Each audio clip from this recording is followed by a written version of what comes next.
South India shopping mall the wedding మంత్ర సరికొత్త wedding collection south India shopping mall. నమస్తే, welcome to ఐట్రిప్.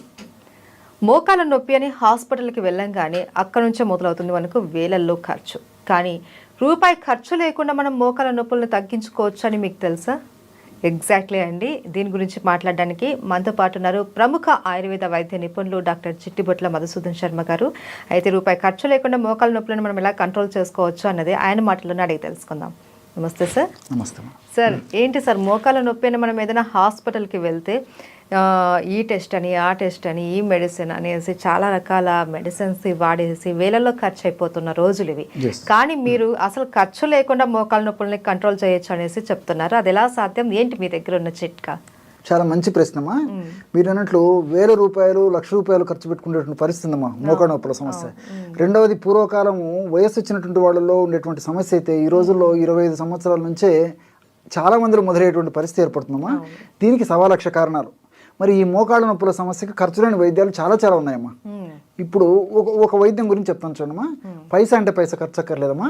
చాలా చక్కటి ప్రయోజనం చేకూరుతుంది. కేవలం అవగాహన కలిగి ఉంటే చాలు. దీనిలో ఎలాంటి సైడ్ ఎఫెక్ట్స్ ఉండవు, అన్ని సైడ్ బెనిఫిట్స్ కూడా ఉంటాయమ్మా. అవి కూడా నేను చెప్తాను. రోజు ఒక్కసారి అమ్మా, సమస్య తీవ్రంగా ఉంటే రోజు 2 సార్లు కూడా ఈ యొక్క ఔషధాన్ని వాడుకోవచ్చు. సమస్య కొద్దిగా ఉంటే జస్ట్ ఒక్కసారి సరిపోతుందమ్మా. ఉదయం పరిగడుపున వాడుకోవచ్చు, లేకపోతే రాత్రి పడుకునేటప్పుడు వాడుకోవచ్చు. లేకపోతే సమస్యకి ఎక్కువగా ఉంటే కొన్నాళ్ళ పాటు 2 టైమ్స్ వాడేసేసి తర్వాత ఒక్కసారి వాడుకున్నా సరిపోతుందమ్మా. మన చాయిస్ అది కూడా. సో ఎలాగంటే అమ్మా, ఒక 250 ml వాటర్ తీసుకోవాలమ్మా. ఒక పాత్రలో 250 ml వాటర్ తీసుకొని, పారిజాతం ఆకులు మీకు తెలుసు కదమ్మా. గ్రామాలు పట్టణాలు నగరాలతో నిమిత్తం లేకుండా ఎక్కడ పడితే ఇక్కడ పారిజాతం చెట్లు ఉంటాయమ్మా. సో ఆ పారిజాతం ఆకులు జస్ట్ 2 కానీ 3 కానీ తీసుకోవాలమ్మా. ఆకులు చిన్నగా ఉంటే 3 తీసుకోవచ్చు, ఆకులు పెద్దవైతే 2 సరిపోతాయి. 2-3 ఆకులు తీసుకుంటే సరిపోతుంది. అవి చిన్న ముక్కలుగా చేసేసి ఆ నీళ్ళలో వేసేయాలమ్మా. 250 ml వాటర్లో 2 లేదా 3 పారిజాతం ఆకుల్ని శుభ్రం చేసేసి చిన్న ముక్కలు చేసేసి అందులో వేసేసి ఇంచుమించు ఒక 50 to 100 ml నీళ్లు మీరేటట్టు మరిగించుకోవాలమ్మా. అప్రాక్సిమేట్గా. సో 50 to 100 ml నీళ్లు మీరేటట్టు మరిగించేసేసి దించేసేసి ఫిల్టర్ చేయాలమ్మా. ఆ విధంగా మనం ఎప్పుడైతే బాయిల్ చేసామో ఆ నీళ్ళ కలర్ మారిపోతుంది. అంటే పారిజాతం ఆకులు ఉన్నటువంటి ఆ సుగుణాలు, ఔషధ గుణాలన్నీ నీళ్ళలోకి వచ్చేస్తాయి. సో గోరువెచ్చగా ఉన్నప్పుడు ఫిల్టర్ చేసేసి అందులో ఒక 500 మిల్లీగ్రాముల నుంచి 1 గ్రామ్ ఉప్పు వేయాలమ్మా. సాల్ట్. ఇక్కడ మీకు సందేహం రావచ్చు, బీపీ పేషెంట్లు ఎక్కువగా సాల్ట్ వాడకూడదు అంటారు. సో కొద్దిగా సాల్ట్ వాడుకోవడం వల్ల ఎలాంటి ఇబ్బంది ఉండదు. వాళ్ళకు మరీ సందేహం ఉంటే ఒక 2 చిటికలు 2 పించెస్ మిరియాల పొడి వేసుకోవచ్చు. ఉప్పుతో పాటు ఉప్పు లేకుండా కూడా వాడుకోవచ్చు. ఉప్పు వేసుకుంటే మిరియాల అవసరం ఉండదు, మిరియాలు వేసుకుంటే ఉప్పు అవసరం ఉండదు. కాబట్టి అలాగైనా ఏదో ఒకటి సరిపోతుంది. జనరల్గా అయితే ఉప్పు వాడుతుంటారు. అదే ఇట్లా ఏదైనా డౌట్ ఉన్నటువంటి వాళ్ళైతే జస్ట్ మిరియాల పొడి సరిపోతుంది. షుగర్ లేనటువంటి వాళ్ళైతే ఇందులో తేనె యాడ్ చేసుకోవచ్చు. షుగర్ ఉంటే తేనె వద్దమ్మా. సో ఈ యొక్క ఔషధాన్ని 1 డోసుగా వాడుకోవాలి. ఇట్లా రెగ్యులర్గా వాడుకోవడం వల్ల చాలా త్వరగా ఆ మెడిసిన్లో ఉన్నటువంటి ఔషధ గుణాలన్నీ దేహంలో పనిచేసేసి మోకాళ్ళ నొప్పులకు కారణభూతమైనటువంటి వివిధ అంశాల యొక్క ప్రభావాన్ని నిర్వీర్యం చేసేసి నొప్పులు తగ్గిపోతాయమ్మా. సేఫ్టీ. సో ఇక్కడ ఎలా ఇదవుతుందంటమ్మా, ఈ మోకాళ్ళ నొప్పుల సమస్య ఉన్నటువంటి వాళ్ళలో ఇన్ఫ్లమేషన్ ప్రక్రియ జరుగుతుంటుందమ్మా. అదొక ప్రాసెస్ అనమాట. ఆ ఇన్ఫ్లమేషన్ ప్రక్రియ జరిగేటప్పుడు TNF ఆల్ఫా, అదేవిధంగా సైటోకైన్స్, ఇలాంటి అనేక రకాలైనటువంటి రసాయన పదార్థాలు అక్కడ ఉత్పత్తి అవుతుంటాయమ్మా. ప్రోస్టాగ్లాండిన్స్ ఇవన్నీ కూడా ఉత్పత్తి అయ్యే కొద్దీ నొప్పి, పోటు, సలుపు, బాధ ఇలాంటివన్నీ అసౌకర్యాలు కలుగుతుంటాయమ్మా. సో ఈ యొక్క పదార్థాన్ని ఈ పద్ధతిలో వాడుకోవడం వల్ల, అంటే పారిజాతం కషాయాన్ని ఈ పద్ధతిలో వాడుకోవడం వల్ల ఏం చేస్తుందమ్మా, ఆ యొక్క హానికారకమైనటువంటి పదార్థాల యొక్క ఉత్పత్తిని తగ్గించేస్తుందమ్మా.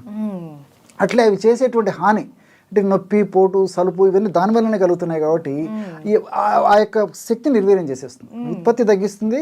అవి చేసేటువంటి ఆ దుర్లక్షణాలు ఏవైతే అవి కలగజేస్తాయి ఆ దుర్లక్షణాలు కూడా తగ్గించేస్తాయి. కాబట్టి సేఫ్టీగా పనిచేస్తుంది. రెండోది ఏంటంటే, ఈ మోకాళ్ళ భాగంలో ఈ నొప్పినటువంటి వాళ్ళలో కండరాలకు ఈ యొక్క ఎంజైమ్స్ ఉత్పత్తి సరిగ్గా లేకపోవడం చేత కండరాలు బాగా స్టిఫ్గా తయారైపోతాయి. గుజ్జు అన్నది తగ్గిపోతుంది. అది కీళ్ళమ్మా. ఈ మోకాళ్ళ భాగంలో కండరాలలో ఈ ఎంజైమ్ సరిగా ఉత్పత్తి కాకపోవడం వల్ల ఎంజైమ్స్ ఈ మజిల్స్ సరిగ్గా రిలాక్స్ కాలేవు, గట్టిగా పట్టేసి ఉంటుంది అన్నమాట. దానివల్ల బాధ ఉంటుంది. సో దాన్ని తగ్గించేటువంటి పరిస్థితి ఈ యొక్క పారిజాతం కషాయం చేస్తున్నాము. రెండోది ఏంటంటే ఈ మోకాలు భాగంలో ఉన్నటువంటి, నేను ఇంతకుముందు చెప్పినట్లు ఈ యొక్క కండాలని నార్మల్గా చేయడమే కాకుండా ఆ మోకాళ్ళ భాగంలో ఉన్నటువంటి ఎముకల్లో ఉన్నటువంటి సమస్యను తొలగిస్తుంది. అదేవిధంగా రెండు ఎముకల మధ్యలో ఉన్నటువంటి ఆ కీళ్ళలో ఉన్నటువంటి సమస్యను తొలగిస్తుంది. అంతేకాకుండా గుజ్జును బాగా ఉత్పత్తి చేసేందుకు ఇది ఉపయోగపడుతుంది. గుజ్జు త్వరగా అరగకుండా ఉండేందుకు ఇది ఉపయోగపడుతుంది. అదేవిధంగా గుజ్జు ఇంతకుముందు చెప్పినట్టు చక్కగా ప్రొడ్యూస్ అయ్యేందుకమ్మా మోకాళ్ళ భాగంలో. అట్నే కార్టిలేజ్ అనేటువంటి మృదులాస్తి ఉంటుందమ్మా ఆ రెండు ఎముకల మధ్యలో.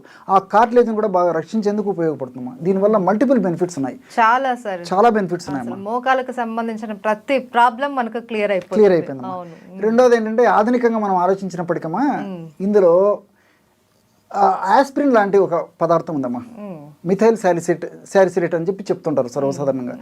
ఈ ఆస్పిరిన్ లాంటి పదార్థము ఈ యొక్క కషాయంలో అంటే ఈ పారిజాతం ఆకులో ఉంటుంది కాబట్టి ఆ ఆస్పిరిన్ సర్వసాధారణంగా నొప్పులు తగ్గేదానికి వాడుతుంటారు అనమాట. NSAID అంటారు అనమాట, non steroidal anti inflammatory drugs అని చెప్పేసి ఆధునికంగా ఇంగ్లీష్ వైద్యంలో వాడుతుంటారమ్మా. సో ఈ ఆస్పిరిన్ లాంటి పదార్థము ఇది చెప్పాను కదమ్మా, ఈ ఆకులు ఉంటుందమ్మా. సో ఆకులు మనం కషాయ రూపంలో ఇవి వాడుకుంటున్నాం కాబట్టి ఈ కషాయంలో కూడా ఆ యొక్క కెమికల్ వస్తుంది కాబట్టి నొప్పి తగ్గేందుకు ఉపయోగపడుతుంది. అందులో ఇంకోటి అంటే న్యాచురల్గా మనం బాడీకి అందజేస్తున్నాం కాబట్టి సైడ్ ఎఫెక్ట్స్ ఉండవు, అన్ని సైడ్ బెనిఫిట్స్ ఉంటాయమ్మా. కాబట్టి ఎక్కువ రోజులు వాడినా ఇబ్బంది ఉండదు, కాబట్టి దీనివల్ల ప్రాబ్లం ఉండదు, అన్ని సైడ్ బెనిఫిట్స్ ఉంటాయి కాబట్టి క్షేమదాయకంగా వాడుకోవచ్చు. మీరు అడిగినట్లే పైసా అంటే పైసా ఖర్చు ఉండదు, ఎక్కడికి కాకపోతే కేవలం ఒక కషాయనే తాగొచ్చమ్మా. ఉప్పు తర్వాత మిరియాల పొడి లేదన్నా ఉడకబెట్టుకుని తాగినా సరిపోతుంది, ఫలితం అయితే మంచి ఫలితం కలుగుతుంది. అవును సార్. అండ్ సార్ ఫైనల్గా సింపుల్గా ఈ మోకాల నొప్పితో బాధపడే వాళ్ళు ఎలాంటి ఫుడ్ తీసుకుంటే వాళ్ళకి మోకాలలో బలం చేకూరుతుందో చెప్తారా? బాగా కాల్షియం రిచ్డ్ ఫుడ్ బాగా తీసుకోవాలమ్మా. కాల్షియం బాగా ఉన్నటువంటి ఆహార పదార్థాలు బాగా తీసుకోవాలి. దీనికి తోడేమంటే ఈ డ్రై ఫ్రూట్స్, డ్రై నట్స్ ఇలాంటివి బాగా తీసుకుంటున్నామమ్మా. వీటన్నిటికి తోడు మనకు సీజన్లో దొరికేటువంటి ఫ్రూట్స్ బాగా తీసుకోవాలమ్మా. అంటే కొన్ని సందర్భాలు అంటే ఇప్పుడు షుగర్ పేషెంట్స్ ఉంటారు, కొన్ని ఫ్రూట్స్ తినకూడదు, అలాంటి వాళ్ళు తినదగిన ఫ్రూట్స్ తినాలి. అట్లా ఆయా వ్యాధులు ఉన్నటువంటి వాళ్ళు తినకూడనటువంటి ఫ్రూట్స్ అయితే తినకూడదు, కానీ మిగతా ఫ్రూట్స్ అన్ని తినొచ్చమ్మా. జనరల్గా ఏ సమస్య లేనటువంటి వాళ్ళు, కేవలం మోకాళ్ళ నొప్పుల సమస్య ఉన్నటువంటి వాళ్ళు అన్ని ఫ్రూట్స్ తీసుకోవచ్చమ్మా. ఈ విధంగా డ్రై నట్స్, డ్రై ఫ్రూట్స్, అదేవిధంగా మనకు డైలీ లభించేటువంటి ఈ సీజనల్ ఫ్రూట్స్ ఇవన్నీ తీసుకోవచ్చు. రెండవది ఏమంటే దుంపకూరలు ఎంత దూరంగా ఉంటే అంత మంచిదమ్మా. దుంపకూరలు వాడుకోవడం వల్ల ఈ మోకాళ్ళ నొప్పులకు సంబంధించినటువంటి కొన్ని రకాలైనటువంటి కెమికల్స్ ఎక్కువగా ఉత్పత్తి అయ్యి దానివల్ల నొప్పులు ఎక్కువైనటువంటి పరిస్థితి ఏర్పడుతుంది. కాబట్టి ఈ దుంపకూరలు ఎంత అవాయిడ్ చేయగలిగితే అంత మంచిది. అదేవిధంగా చన్నీళ్ళు కూడా పనికిరావమ్మా. నార్మల్ టెంపరేచర్ ఉన్నటువంటి వాటర్ తాగుతుండాలి, కానీ ఇలాంటి వాళ్ళు ఈ చన్నీళ్ళు, తర్వాత ఈ ఐస్ వాటర్, కోల్డ్ వాటర్ ఇవి తాగడం వల్ల కూడా నొప్పులు ఒక పట్టాన తగ్గవు, సమస్య మరింత జటిలమైనటువంటి పరిస్థితి ఏర్పడుతుంది. వీటన్నిటితో ఏమంటే ప్రకృతి సిద్ధంగా, సహసిద్ధంగా లభించేటువంటి పదార్థాలను ఎక్కువగా తీసుకోవడం మంచిదమ్మా. అంటే మనం ఉడకబెట్టడము, వేయించడము, ఫ్రై చేయడము, అంటే ఇలాంటి ఇవన్నీ కాకుండా రోజు మనం తీసుకునేటువంటి ఆహార పదార్థంలో కనీసము 40% వరకైనా న్యాచురల్ ఫుడ్ తీసుకోవడం వల్ల ఈ యొక్క సమస్యకి చాలా చక్కటి పరిష్కారం దొరుకుతుందమ్మా. ఈ ఆకుకూరలు తీసుకోవచ్చు, కూరగాయలు తీసుకోవచ్చు. ఆకుకూరల్లో కూడా పుష్కలంగా ఉంటుందమ్మా.